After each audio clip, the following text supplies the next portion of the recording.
Hello friends, welcome back to my channel. Today you will learn how to use unless in place of if. Watch carefully this video so that you guys can understand better. So let's get started. तो friends यहाँ पर आज हम सीखने वाले हैं unless और if का यूज़। अनलेस और इफ़ कहाँ पर लगाते हैं और ये क्या है। तो सबसे पहले हम देखते हैं फ्रेंड्स अनलेस का मतलब क्या होता है। Unless means if not. Unless का मतलब होता है यदि नहीं। मतलब इस एक वर्ड है अनलेस, इसमें छिपा हुआ है इफ़ नॉट या यदि नहीं। और इसके बाद है इफ़ का मतलब है यदि। तो इसको एग्जाम्पल के थ्रू हम अच्छे से समझते हैं।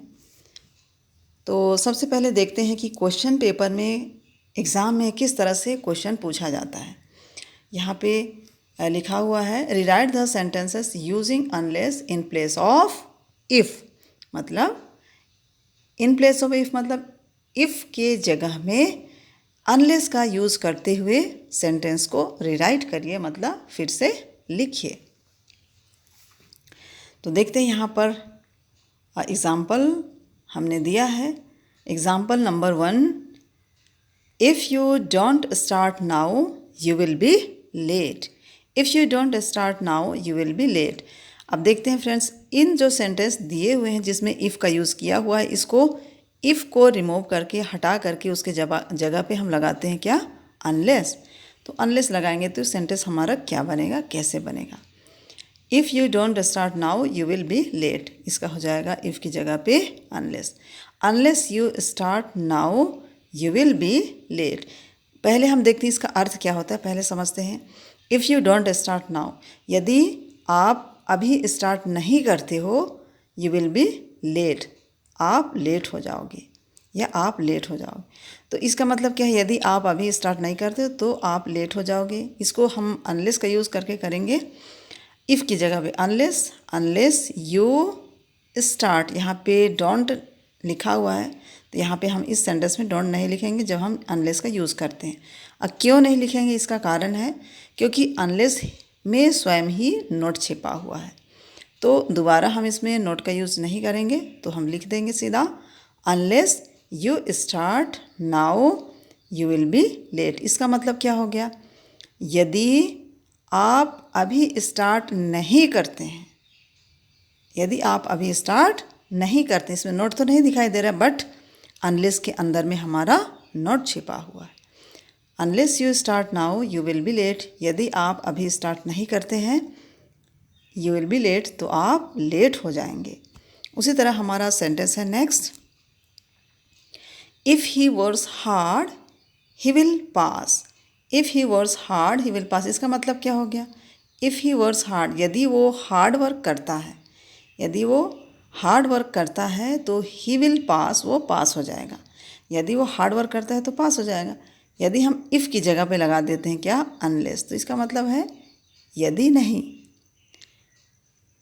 Unless he works hard he will not pass. यहाँ पे देखिए अब सेंटेंस पूरा बदल चुका है। लिखने में उसका अर्थ तो वही है। इफ़ ही वर्क्स हार्ड मतलब अनलेस, जब तक वो हार्ड वर्क करता है, जब तक वो हार्ड वर्क करता है, ऐसा नहीं यहाँ पे अनलेस है मतलब जब तक वो हार्ड वर्क नहीं करता है, नोट छिपा है। जब हार्ड वर्क नहीं करेगा तो वो पास तो नहीं होगा। यहाँ पे ही विल पास मतलब वो पास हो जाएगा। जैसे ही हम अनलेस का यूज़ करते हो तो यहाँ पे हम लोग सेंटेंस नेक्स्ट वाले या सेकंड क्लोज में हम इसमें नोट का यूज़ कर देंगे। यदि वो हार्ड वर्क नहीं करता है तो वो पास नहीं होगा। तो देखिए छोटे छोटे बातें हैं जिसको हमें ध्यान देना है और आप इसको आसानी से बना सकते हैं। आगे देखते हैं अगला example, if you determine you can reach your goal. If you determine you can reach your गोल, यदि आप डिटरमाइन हो, दृढ़ संकल्प हो, यू कैन रीच योर गोल, आप अपने लक्ष्य को प्राप्त कर सकते हो। अब यहाँ पे देखते हैं अनलेस यू डिटरमाइन, इफ़ की जगह पे unless you determine you can reach, आप अपने लक्ष्य को प्राप्त कर सकते हो। तो आप यदि डिटरमाइन नहीं हो तो आप लक्ष्य को नहीं प्राप्त कर सकते। तो यहाँ कैन था तो इधर में कैन नॉट हो गया, क्योंकि इधर हमने अनलेस लगा दिया। अनलेस का मतलब होता है इसमें यदि नहीं। Unless you determine you can not reach your goal. उसी तरह है 4 नंबर पे, if you are not a fool you will not be cheated. इसका मतलब हो गया यदि आप मूर्ख नहीं हो तो you will not be cheated, आप धोखे नहीं दिए जाओगे या फिर आप धोखा नहीं खाओगे। इसका अनलेस का यूज़ करके हमारा बन जाएगा इफ़ की जगह पे अनलेस यू आर अ फूल। यहाँ पे हमने क्या को नहीं लगाया, नोट को। नोट को हमने क्यों नहीं लगाया, क्योंकि हमारे पास अनलेस में पहले से नोट लगा है या नोट उसमें इंक्लूड है।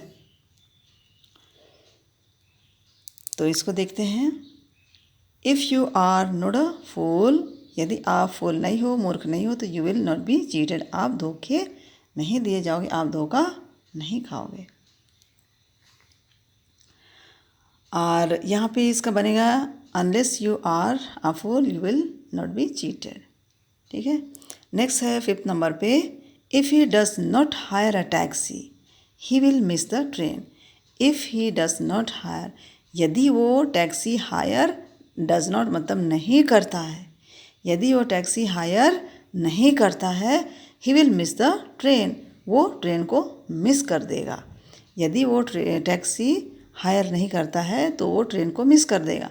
इसको हम इफ़ की जगह पे अनलेस लगाते हैं तो हमारा सेंटेंस बन जाएगा अनलेस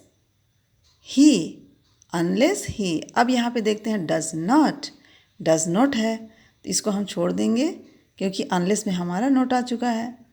तो कैसे बनाएंगे हम इसको, अनलेस ही हायर है, यहाँ का डज का एस कहाँ चला जाएगा, इधर में हायर में।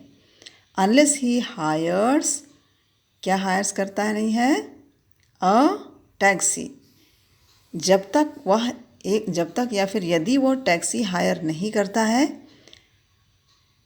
ही विल मिस द ट्रेन। आगे है 6 नंबर पे, he can't pass if he doesn't not work hard. He can't pass if he doesn't not work hard. He doesn't या फिर he does not work, he doesn't या फिर does not. He cannot या he can't pass if he does not work hard.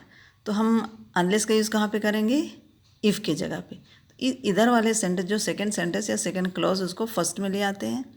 तो if की जगह पे हम लिख देते हैं अनलेस ही डज नॉट का ये छूट जाएगा, तो वर्क है तो वर्क में क्या रख जाएगा, S. Unless he works hard, unless he works hard, फिर कॉमा, फिर लिखेंगे ही कैन नॉट पास। उसी तरह 7 नंबर पे, I will not go to the party if I am not invited. I will not go to the party if I am not invited. तो यहाँ पर भी देखते हैं इफ़ बीच में है, तो इसको हम सबसे स्टार्टिंग में ले आते हैं। क्या लिखेंगे हम, if I am invited, if I am invited, इसको हम इधर ले आते हैं अनलेस में, तो बन जाएगा हमारा अनलेस आई एम इन्वाइटेड। यदि मैं इन्वाइट नहीं किया जाता हूँ तो मैं पार्टी में नहीं जाऊँगा, यहाँ पर एक आ रहा है, तो उसका हमारा अनलेस लगा के बन जाएगा unless I am invited, unless I am invited. यहाँ पे नॉट इन्वाइटेड है तो यहाँ पे हम नहीं लिखेंगे नॉट, क्योंकि अनलेस में हमारा नॉट छिपा है। Unless I am invited I will not go to the party. Sentence ऐसे ही होगा, चेंज नहीं होगा। उसी तरह देखते हैं exercise number 8, if we are not united we can not be strong. यदि हम यूनाइटेड नहीं हैं, यदि हम एकता में नहीं हैं, हम we can not be strong, हम मजबूत नहीं हो सकते हैं। तो यहाँ पर देखते हैं कैसे होगा, unless we are united, unless we are united we can not be strong. यदि हम यूनाइटेड नहीं हैं तो हम we can not be strong, हम मजबूत नहीं हो सकते। उसी तरह 9 नंबर पे, you can not see the Taj if you do not go to Agra. आप ताज को नहीं देख सकते यदि आप आगरा नहीं जाते हो। तो इसको हम बनाएंगे unless you go to Agra. अब देखिए यहाँ पे डू नॉट नहीं लिखा, unless you go to Agra. इसका मतलब क्या है, जब यदि आप आगरा नहीं जाते हो, या यदि आप आगरा नहीं जाते हो तो you can not see the Taj, तो आप ताज को नहीं देख सकते हो। लास्ट एंड 10th नंबर का एग्जाम्पल है, if he does not work he will not get his pay. If he does not work, यदि वो डज नॉट है तो इसका हम एस को कहाँ डाल देंगे, वर्ब के लास्ट में। वर्ब के लास्ट में तो हमारा वर्क है वर्ब, तो इसका लास्ट में हमारा एस डल जाएगा तो हो जाएगा वर्क्स। तो चलिए बनाते हैं, इफ़ की जगह पे unless, unless he works, unless he works. यहाँ पे इफ़ ही डज नॉट है लेकिन यहाँ पे हम अनलेस का यूज़ करते हम बनाएंगे unless he works, unless he works. और फिर सेकेंड सेंटेंस को देखते हैं क्या लिखा है, he will not get his पे, ही विल नॉट गेट हिज पे।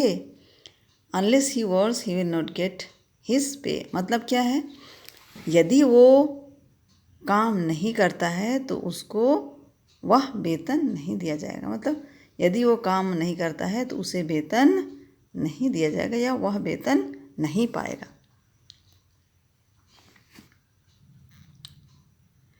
तो friends, I hope you learn a lot. So friends, see you in the next video. Thanks for watching.